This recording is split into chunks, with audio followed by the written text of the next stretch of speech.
Turi ku munsi wa kabiri genekezo rya 20 gitugutu mwaka wa 2020 ikaze inshutiramo abakunzi ba televiziyo Renaissance murano makuru twateguriye agizwe na zimwe mu ngingo nkuru zikurikira. Kuri uyu wa kabiri abashikiranganje b'imigenderanire b'ibihugu by'u Burundi n'u Rwanda bahuriye ku mupaka wa Gasenyi Nemba kugira barabire hamwe inzira yo kunagura ubucuti buri hagati y'ibyo bihugu bibiri. Urubanza rw'abantu 16 bagirizwa kuba baragandaguye umukuru w'igihugu Amakuru Ndadaye rwaciwe uyu munsi muri abo harimo wahoze arongoye Burundi Pierre Buyoya murabikurikira murano makuru. Abantu 9 barishwe mu kiringo c'indwi imwe gusa ivyo biri mu cegeranyo c'umuhari iteka icegeranyo iryo shiramwe riharanira agateka kazi na muntu risohora kundwi ikaze mwidonido yano makuru.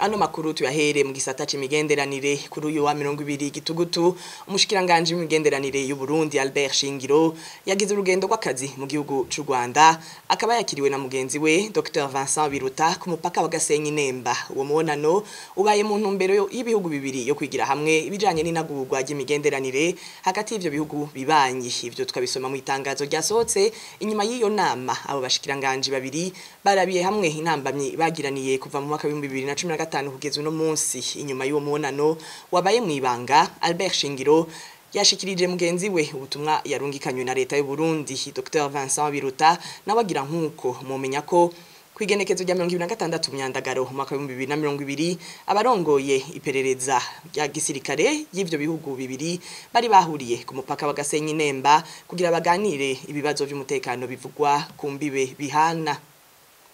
Mu gisata c'ubutungane abantu 16 harimwo wahoze arongoye Burundi Pierre Buyoya bagirizwa kugandagura umukuru w'igihugu Amakuru Ndadaye baraciriwe kuri uyu wa mbere umunyororo wo guherayo n'abacamanza ba sentare ntahinyuzwa. Abandi batatu baciriwe umunyororo wo gufungwa imyaka 20 hamwe n'umwe yejejwe nabo bacamanza ba sentare ntahinyuzwa. Idonido na Bertrand Ngendakuriyo.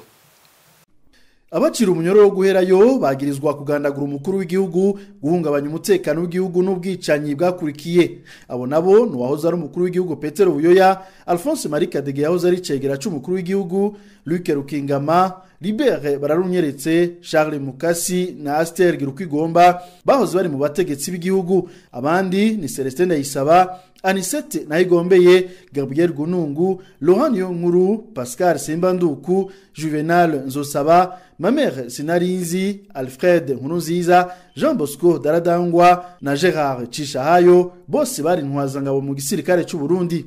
Abandi batatu baciriwe umunyororo wo gufungwa imyaka 20 bagirizwa kwifatanya n'abagize uruhara mu iganagwa ry'umukuru w'igihugu mu guhungabanya umutekano w'igihugu n'ubwicanyi bwakurikiye.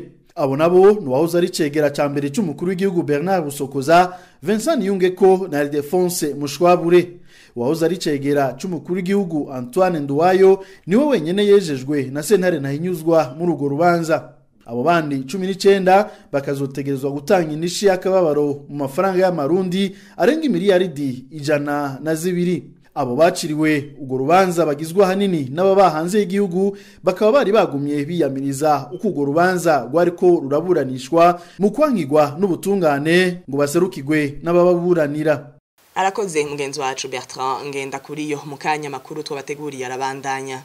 Intama mu bwitonzi bwayo, iyo ntama mu gacerere kayo, iyo ntama mu ko guhora kwayo, iyo ntama mu kwibera mu kuri, irigwirarenganywa. Harabaye ubwicanyi burenze, abantu baratabwe mu nzuzi, abantu barahambwa ibipande ku ntwaro yiwe.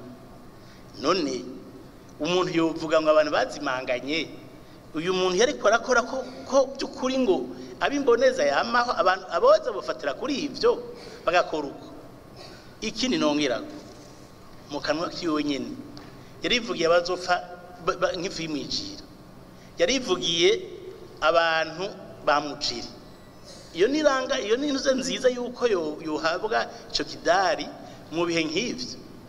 Abarundi bo musi bagatizabo bari mu mahanga bagowe mu buhungiro, biragaragara neza yuko hari hantu yeshuwe.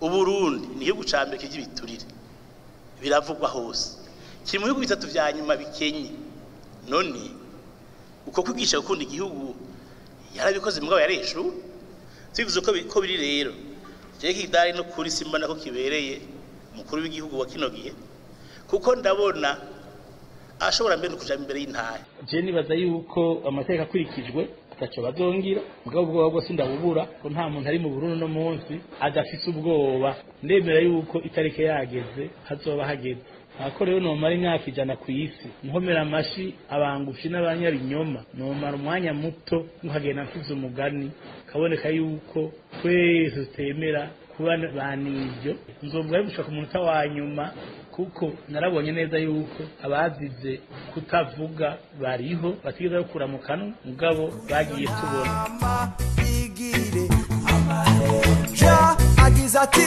rekuriyo ntama igire amarembe koma karuru imyagazi koma karuru koma uwo yahoze ari umushinga amateka Fabiano Banshijya Nino amaze iminsi 13 afungiwe mu ibohero rikuru rya Mpimba imbere yo kujanwa gufungirwa mu Mpimba yamaze iminsi 6 afungiwe mu gasho k'Inyamiramabi muri BCR mu gisagara ca Bujumbura akaba yagirizwa guhungabanya umutekano w'igihugu no gutyoza inzego nayo iminsi 365 irarumanye bagenzi bacu bane b'Amakuru Iwacu bafungiwe mu ntara ya Bubanza ku munsi wa gatanu nako igenekezo rya 5 ruheshi sentare isubira mu imanza ya Ntangwa yafashe ingingo yo kubagumiza mu mvuto kwa 30 umwaka bacira umunyororo w'imyaka 2 n'igice hamwe n'ihadabu ringana no miliyoni 1 na sentare nkuru y'igihugu mu ntara ya Bubanza Christine Kamikazi Agnes Ndirubusa Terence Mozenzi na Eje Darerimana bafashwe ku 2022 gitugutu umwaka uheze mu ntara ya Bubanza aho bari bagiye mu kazi kabo ka misi yose bagirizwa gushaka guhungabanya umutekano w'igihugu.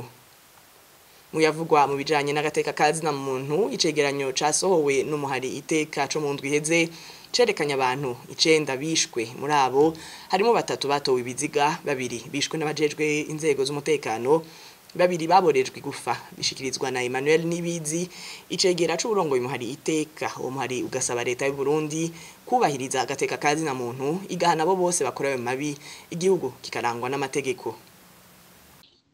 Muri ico cegeranyo harimo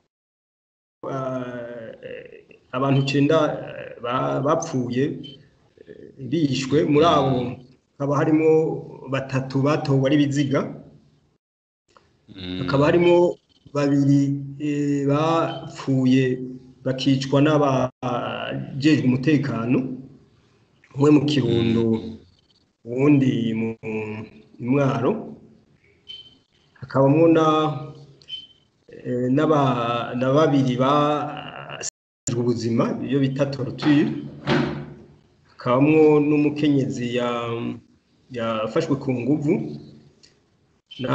n'abantu 4 bahagaritswe bidaciye mu mategeko. Muri abo rero twe dukunda kwerekana n'ibijanye n'igitsina harimo umugore umwe n'umwana umwe bapfuye hanyuma hakabamo n'umukenyezi yasinzikajwe ubuzima mu bita torture. Ibyo rero aba babikoze kaba ari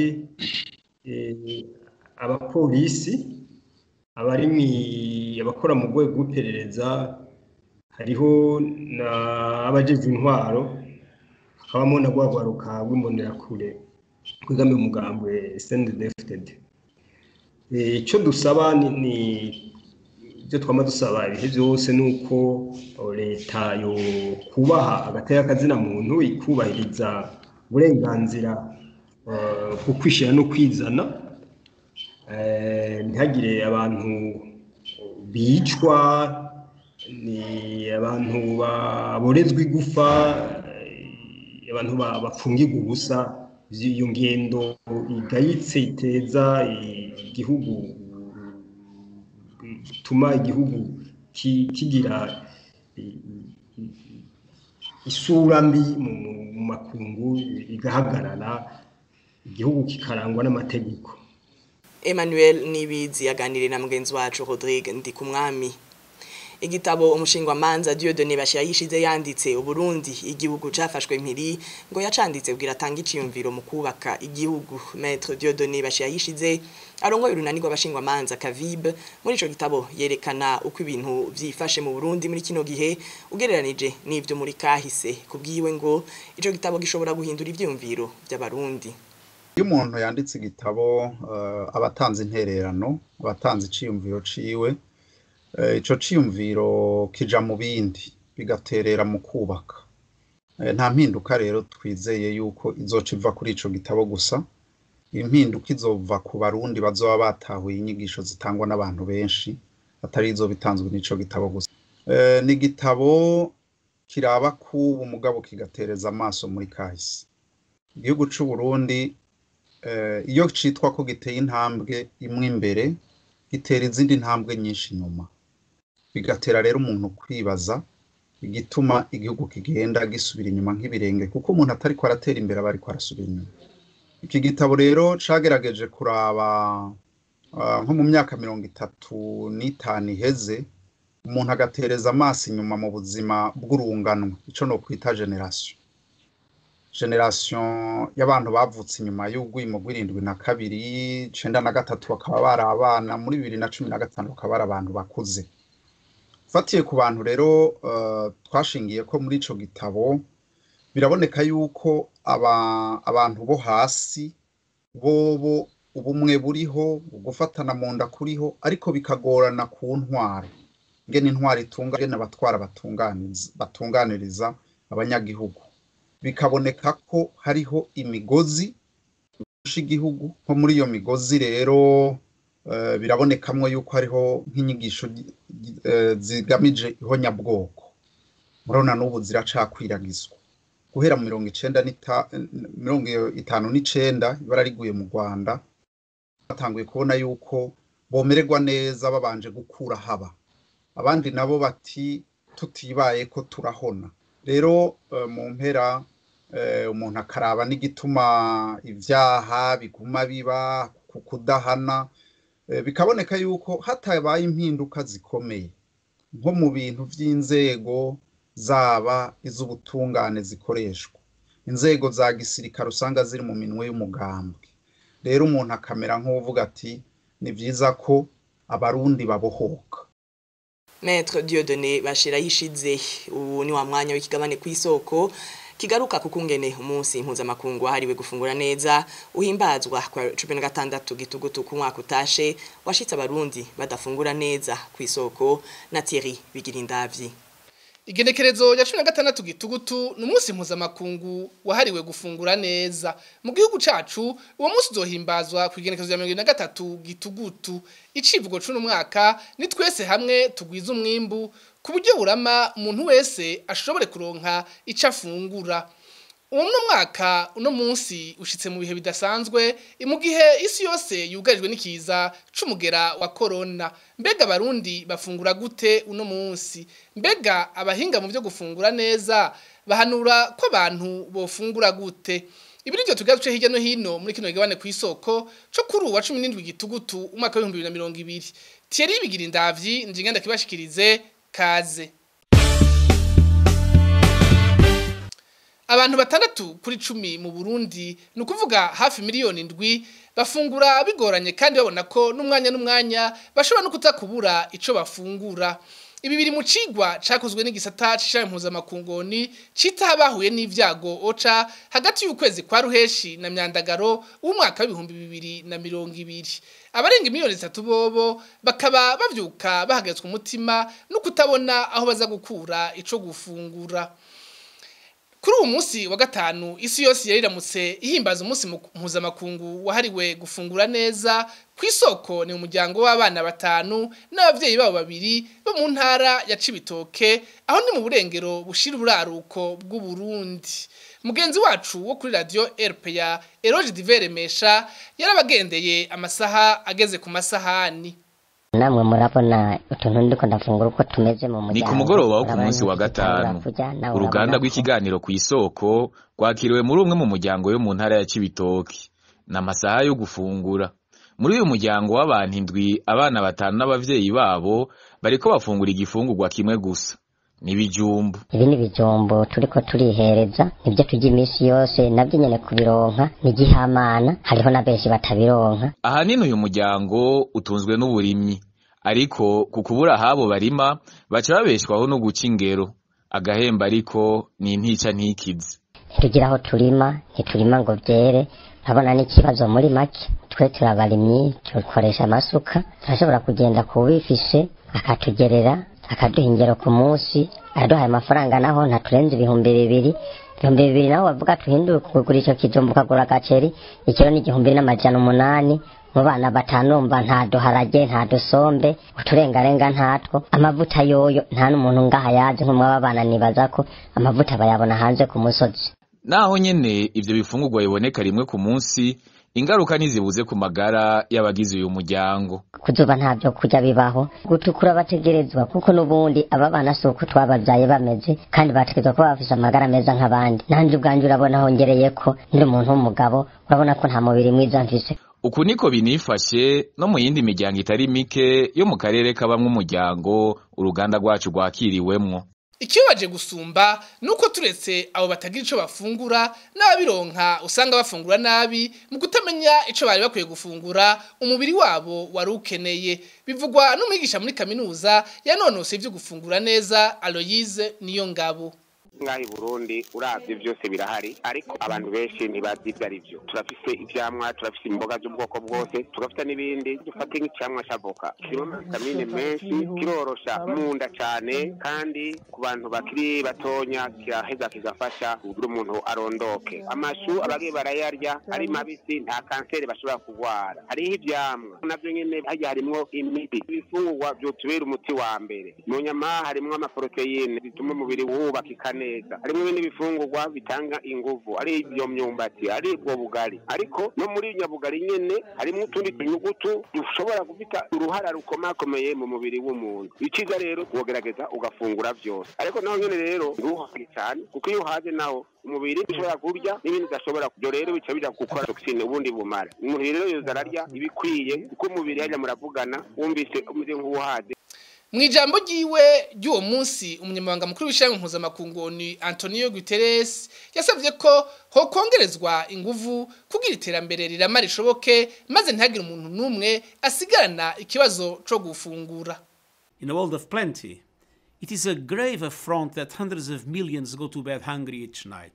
Muri ino si yuzuye ibintu ni gitutsi kubona abantu ibihumbi amajana n'amajana barara inzara mu nda imisi yose. Kiza ca COVID-19 caje gusongera isibe ku ngorane z'ubukene bw'ivyo gufungura, bugeze ku rugero rurengeye uko vyahora mu myaka iheze. Gushika mu mpera z'uno mwaka abantu bashika ku miliyoni 130 barashobora kuzoba bageramiwe na kigoyi. Abo bakazoba biyongeye ku bandi miliyoni amajana 690 basanzwe batagira ico bafungura kugeza ubu. Ivyo biruko mu gihe hari abantu barenga imiliyardi 3 badashobora gufungura ivyo kurya vyiza. Naho turiko turahimbaza isabukuru y'imyaka 75 y'igisata c'ishirahamwe mpuzamakungu ONU citaho ibifungurwa n'uburimyi, dutegerezwa kongereza inguvu kugira dushike ku mugambi w'iterambere rirama. Ivyo shobora gutuma muri kazoza umuntu wese ahari hose yoshobora gufungura ivyo akeneye. Everywhere has access to the nutrition they need. Uwo mwaka umunsi mpuzamakungu wahariwe gufungura neza ushitse inzara ibica bigacika mu Burundi. Eka no mu mihingo itandukanye y'isi abatagira ico bafungura batera bongerekana. Ikiza ca coronavirus ubuhoho caje guhura n'ivyahuha. Arakoze Thierry Bigirindavyi. Aha ni naho makuru twabateguriye agarukiye. Twaba tubashimiye mwebwe mwese mwayakurikiye n'abagenzanje bamfashije kuyatororokanya naho butaha.